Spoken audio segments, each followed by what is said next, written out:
Баршаңызға қайырлы күн, достар. Қалдарыңыз қалай? Бүгін сіздермен сникерс пирогын дайындаймыз. Видеоны соңына дейін қарап жасап көріңіздер. Ең алдымен ыдысымызға бір жұмыртқамызды салып аламыз. Жұмыртқа бөлме температурасында болу керек, және үстіне еріген сары майымызды саламыз. Одан кейін үстіне секерімізді салып, жақсылап араластырамыз.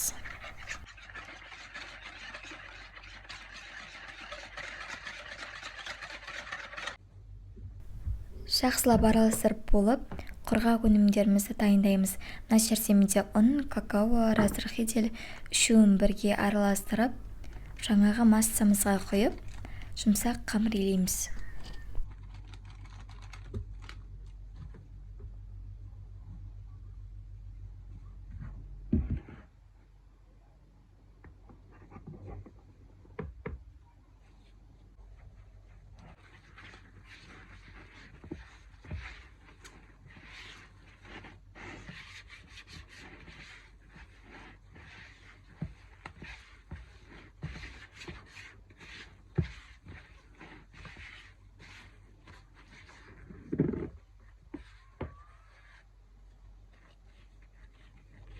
Неге бізде осындай жұмсақ қамыр дайын болды.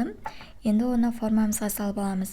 Форманың диаметрі менде 25 см, сіздер 22-20 см пайдалана берсеңіздер болады.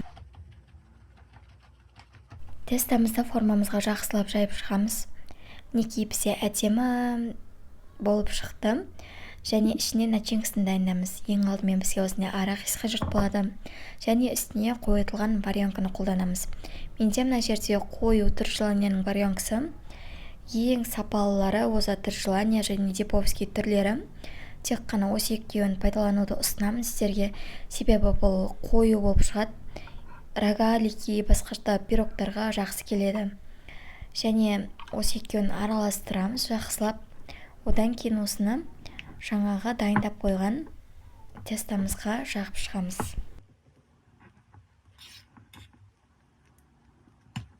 Жалпы бұл варенка қою болғанмен араластыру барысында кішкене жұмсарады.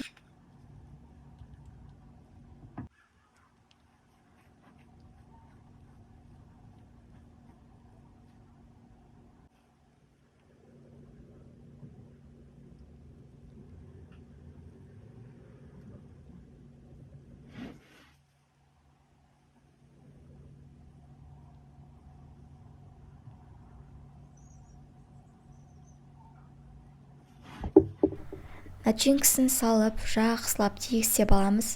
Бұл пирогты пеште 180 градуста 30-35 минут піскенше пісіріп аламыз. Әркімнің духовкасы әртүрлі уақытта піседі. Сондықтан да уақытын, пештің піскен-піспегенін қарап отырыңыздар. Ендігі кезек пирогтың бетіне құятын глазурға келді. Бізге 50 грамм сары май, 100 грамм шоколад қажет болады. Мен мына жерде Озера деген шоколадты пайдаландым. Жалпы сіздер Қазақстан шоколадын пайдалансаңыздар да болады. Бірақ маған осы шоколад қатты ұнайды. Сондықтан осыны пайдаландым. Мінекей пирогымыз әдемі болып пісіп шықты. Жаңағы глазурымызды ватиновадада немесе микротолқынды пеште ерітіп аламыз да осы пирогымыздың бетіне құйып шығамыз. Жақсылап тегістеп құйып алыңыздар. Одан кейін ғана суығаннан кейін пирогымызды астындағы темір ыдысынан алып, кесіп, оформление жасай берсеңіздер болады.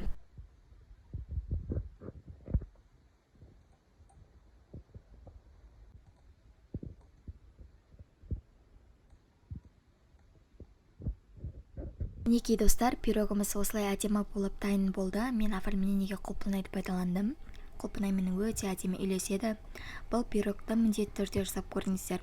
Себебі бұл ауызға салсаң еріп кететін өте дәмді пирог. Шаймен әдемі кетеді. Сондықтан да міндетті түрде жасап көріңіздер.